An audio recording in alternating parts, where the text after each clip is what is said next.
আচ্ছা, এটা হচ্ছে 3টে ফল্ট আছে, 1 2 3। তাহলে 3টে ফল্ট থাকলে তার থ্রো কী হয় বার করব। আমরা প্রত্যেকটা ফল্ট ধরে ধরে থ্রো বার করব। তাহলে প্রথমে আমরা এই পাশ থেকে শুরু করি। তাহলে এই ফল্ট বরাবর উপরের টুক, এখান থেকে আমি এইটুক করব, এখান থেকে এইটুক। তাহলে সেম লাইন খুঁজে বার করতে হবে। এই একটা বেড আমি নিলাম, বেডিং লাইন। তাহলে এটার আপার নিয়েছি, তাহলে এখানেও কী করতে হবে, আপার বেড নিতে হবে। এই যে এই যে এই দুটো লাইন সেম, এটা সেম লাইন।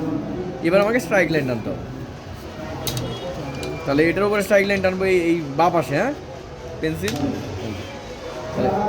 এই একটা এটা কত, 500। তাহলে 500-এর উপরে আমি একটা স্ট্রাইক লাইন টানবো। আচ্ছা, টানার সময় খেয়াল রাখতে হবে, আমি টানছি দেখা যাচ্ছে যে এর কাছাকাছি হয়ে গেছে, এই যে মোটামুটি প্রায় মিলে যাচ্ছে, তার মানে এটা মিলবেই। তাহলে এই 500 আর এই দেখো, এটা হচ্ছে 500-এর স্ট্রাইক লাইন। তাহলে বাঁ পাশে 500 আছে। এবারে স্ট্রাইক লাইন বরাবর এগোবো, এখানে দেখো 600-এ টাচ করবে। তাহলে 500টা গিয়ে 600-এ টাচ করেছে। 500 600 টাচ করে পার্থক্য কত, 100। তাহলে থ্রো 100। এবার কোনটা আপ কোনটা ডাউন, এই পাশে 500 টাচ করেছে, এই পাশে 600 টাচ করেছে। তাহলে 100 এই পাশে কম আছে, আর 100 এই পাশে উল্টো করলাম, দেখবে ইরেজার দাও। এই পাশে 100 কম, 500 আছে, তাহলে লেস। আর এই পাশে 100 বেশি, মানে আপ। বাঁ পাশে 500টা, ডান পাশে 600 টাচ করলো, সেই জন্য বাঁ পাশে ডাউন হয়েছে, ডান পাশে আপ হয়েছে। ক্লিয়ার এই জায়গাটা সবার? তাহলে এই ফল্টের এই জায়গাটা কমপ্লিট। এবার এই ফল্টের নিচে এসেও দেখি একবার, কারণ এখানে আবার আরেকটা ফল্ট হয়েছে, দুটো ফল্ট আবার এরকম ক্রিস ক্রস হয়েছে, সেই জন্য নিচে একটু করে দেখি। আচ্ছা, যেহেতু এখানে ফোল্ড নেই এই ম্যাপে, সেরকম সেমভাবেই নামবে। এই যে একটা, এটা হচ্ছে 700, এই 7 এই 7, দুটো 7 মিলে একটা স্ট্রাইক লাইন টানছি।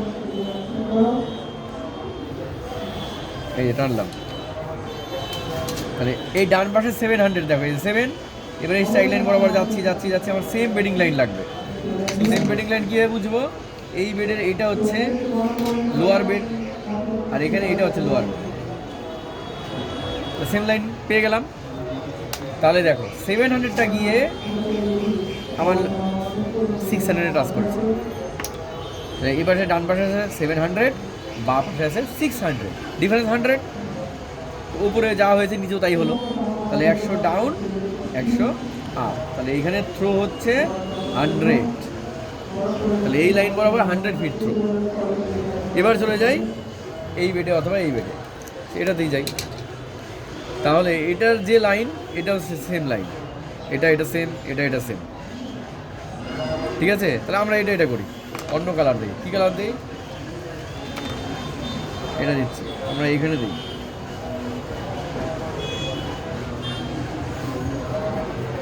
এই বেড আর এই লাইন সেম, তাই তো?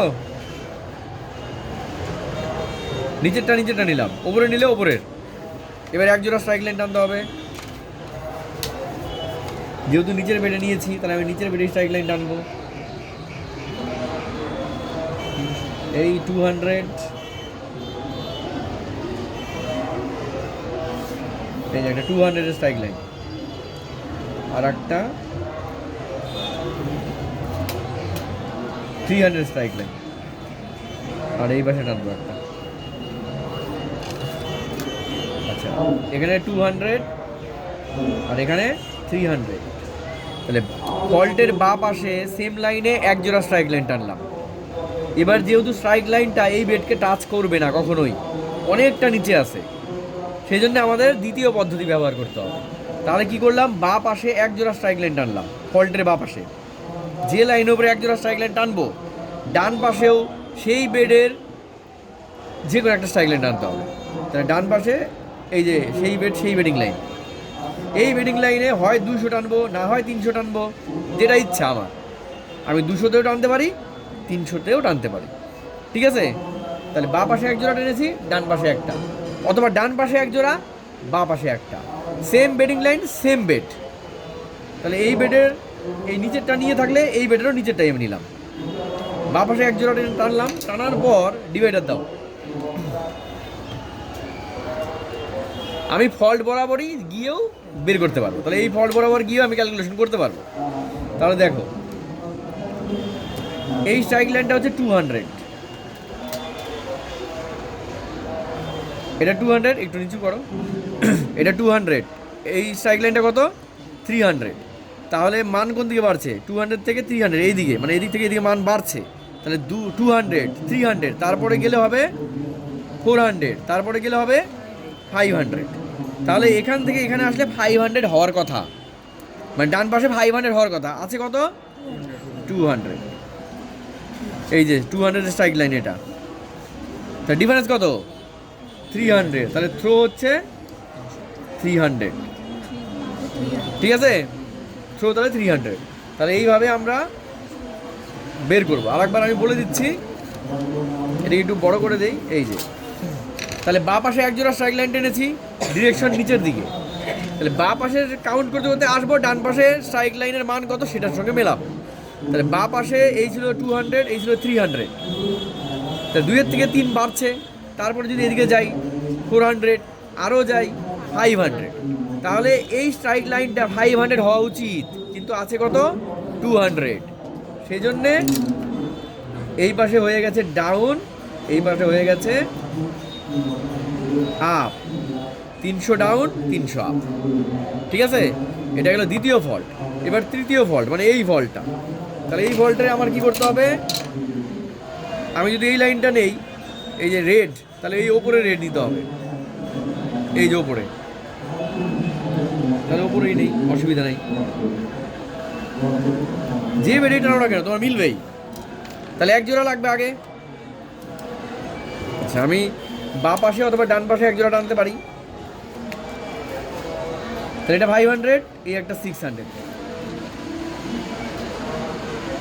আমি ডান পাশে টানলাম, এবার আমি ডান পাশে টানলাম, এই যে 600 স্ট্রাইক লাইন, আর এই বেডের উপরে এই যে একটা 500 স্ট্রাইক লাইন। তাহলে এক জোড়া হয়ে গেল ডান পাশে। আর বাঁ পাশে কী করবে? একটা। বাঁ পাশে এই দেখো, এই যে সেম জিনিস কিন্তু। ও, এটা তো হয়ে গেছে।